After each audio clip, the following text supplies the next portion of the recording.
20 ஆண்டுகளுக்கு முன்பு, அதாவது டிசம்பர் 2004 26ஆம் தேதி, எமது நாடு வரலாற்றின் மிக மோசமான இயற்கை பேரழிவுகளில் ஒன்றை எதிர்கொண்டது.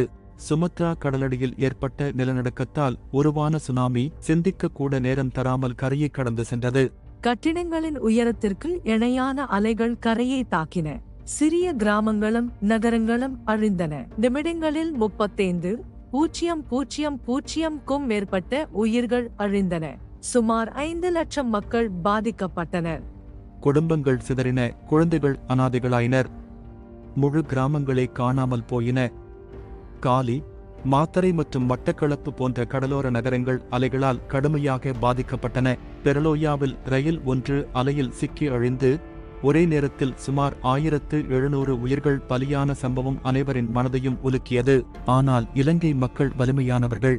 இத்தனை பெரிய இழப்புகளுக்கு மத்தியிலும் இலங்கை மக்களின் மனிதநேயமும் உதவும் மனப்பான்மையும் வெளிப்பட்ட நாளாக டிசம்பர் 26, 2004 அமைந்தது. வாழ்க்கையை மீண்டும் கட்டியெழுப்ப நமது மக்கள் கடினமாக உழைத்தனர். 2004 சுனாமி இலங்கை வரலாற்றில் கண்ணீர் நினைவாக நினைவு கூறப்படுகிறது. ஆனால் அதே நேரத்தில் மக்களின் வலிமை மற்றும் தியாகத்தின் நினைவாகவும் இருக்கிறது.